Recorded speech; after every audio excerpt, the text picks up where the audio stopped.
Hello, Williams class. For your English lesson today, the learning objective is, can I box up the model text and use adverbs in my sentences? So we're just going to have a read through of the text map to refresh our memories. How to build an empire. Are you interested in building your own empire? Do you lie in your bed dreaming of ruling over a kingdom? Do you see yourself conquering tribes and building a colosseum? If so, the likelihood is that you are destined to be a powerful ruler. Do not despair, help is at hand. Building an empire is not as hard as you think. Read these step-by-step instructions and soon you too could be the ruler of a powerful empire. What you will need: an army, land, weapons, shields, good walking shoes. What you have to do: first, you should carefully train your army in the art of warfare. Secondly, you must bravely lead an army across the sea to a new land. After that, fiercely invade the lands, plundering and murdering those in your way. Now you must make sure that you defeat anyone that tries to stand in your way. Rule over your kingdom proudly. Important note: please remember, in order for your empire to run smoothly, it needs a strong leader. A common issue that these leaders face is the threat of unexpected death.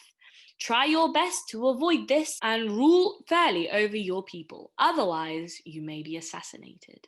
So in the previous lesson, we looked briefly at adverbs. Now, adverbs are used to modify the verb. That means they are used to change the way a verb might sound. So an adverb will often tell you the manner in which something is being done, how often something is being done, where it is being done, and why it is being done. So just to remind you then, with this little poster, adverbs answer these questions: how, when, where, to what extent, why.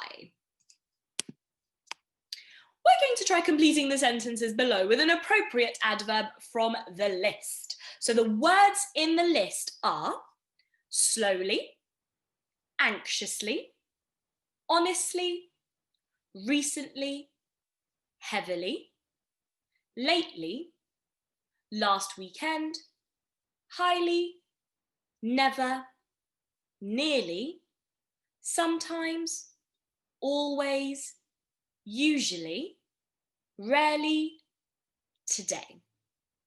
The 5 sentences that you need to fill with the correct adverb are as follows. Number 1, I have blank wanted to watch that movie. Number 2, blank, I competed in the running race. Number 3, I blank changed schools. Number 4, Jill waited blank for them for over 5 hours. Number 5, we blank order takeout for dinner. So I will give you an example of how I would fill the first sentence in. So it says number 1, I have wanted to watch that movie. I would maybe put the word always. I have always wanted to watch that movie. So that's what you have to do. On a piece of paper, write down number 1, the sentence, and then fill in the sentence, complete it with an appropriate adverb, an adverb that would make sense in that sentence. And then once you've done that, grab a picture of it and then put it onto Tapestry for me to see. So today we are going to be boxing up the text map. So this is normally something we do together as a class, but unfortunately, because of the circumstances, we will be doing it individually in our individual homes. So the class text that we have been looking at about building an empire can be split into these different sections. You have the introductory paragraph, so it's the paragraph that tells you what you are going to be reading about. You have then a section about what I will need. You have the steps that are involved, you have your imperative verbs, the adverbs, and the important notes, which can be found at the bottom. So as you can see, what I have done is I've looked at my box up and I've seen what important information I need to include in my box up. So that is all of these little subheadings here. I've written them out and I've underlined them. So I'm expecting you to do the same, just to make sure that it is as neat as possible. So if we have a look at our introductory paragraph, what features can we see in it? I'm going to read it and then show you what features are in it. So it says, Are you interested in building your own empire? Now, what is that an example of? If you said rhetorical question, you are absolutely correct. So I'm going to write rhetorical question into our box up now. As you can see, I've written rhetorical question here.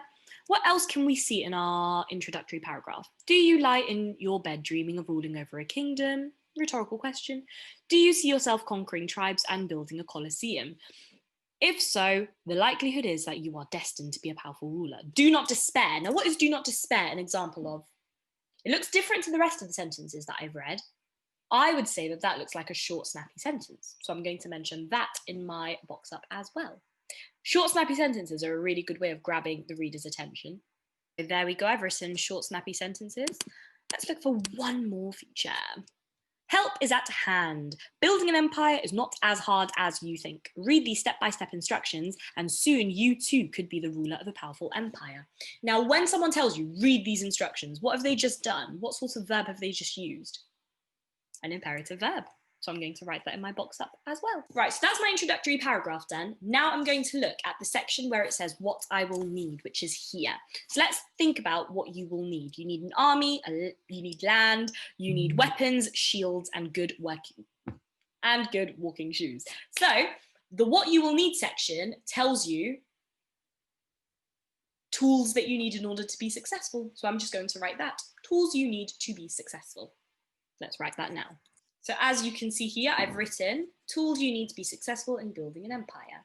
Now we're going to look at the steps section, which is here. So that's the instructions. That would be one of the main bits of, that is one of the main parts of the text map, I would say, because it is pretty much where the instructions really lie. So what do we see in our instruction writing here? I can see that we've got a list. So I'm going to include in my box up the fact that you have to number your steps. I'm also going to say that you need, what do we call it when we use the words first, secondly, after that?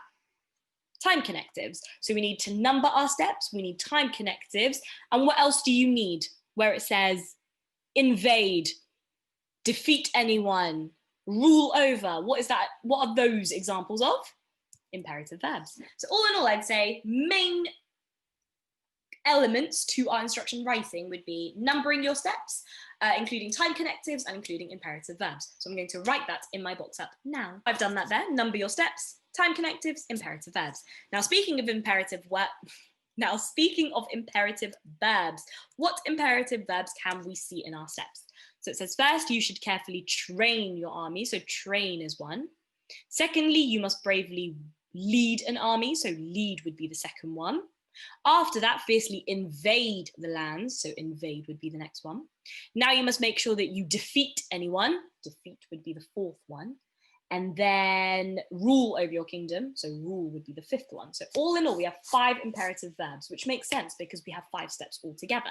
And each step should really have 1 imperative verb each. So I'm going to write all 5 of those imperative verbs into my box up now. You can see here I've written all of the imperative verbs: train, lead, invade, defeat, and rule.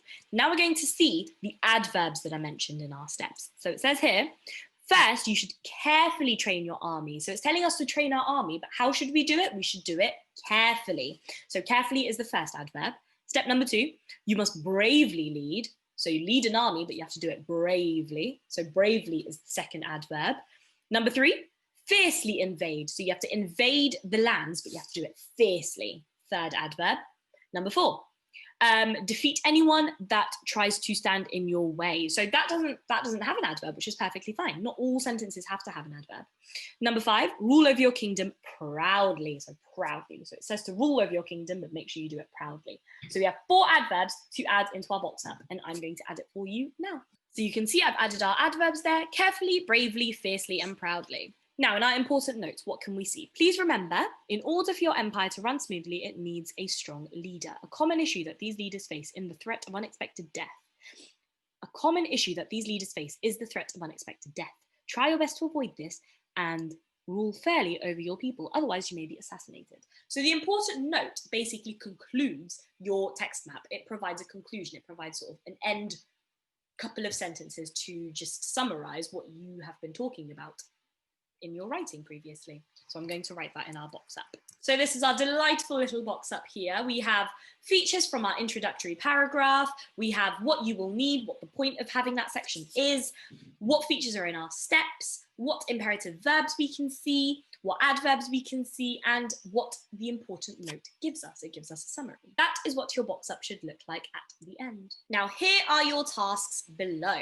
So you have 3 tasks in total. Task number 1, you're going to be boxing up the original text map. So that is exactly what I did, but you're going to have a go at doing it yourself as well. You might find features that I didn't find, which would be really, really nice to share with the rest of us in your live session and also on Tapestry. So make sure that you box up the original text map, just like I've shown you to do now. Number 2 is to complete the adverb tasks below. So it says here, we'll edit this paragraph and make our writing more exciting, and we're going to make sure to add adverbs and adjectives. So let's read the paragraph together so you know what it says. It says, Mum fed the dog ate food. The dog ran. The dog slept. We also have a cat. The cat is not amused by the dog. The cat hissed at the dog, but the dog didn't care. The dog has to go to the veterinarian for shots. The dog doesn't like the car. It will be an adventure. So you're going to edit it to add adverbs. And then lastly, task number 3 is to explain in your own words what adverbs do to our sentence. So you're adding adverbs in task 2, but you need to tell me then in task 3 why you're adding them. What's the point? Is it to make our writing a certain way? Make sure you complete all this work, and once you do, put it onto Tapestry for me to then see. Now that's all from me for your English lesson for today, Williams class. Well done for all of your hard work. Take care, and I will see you very, very soon.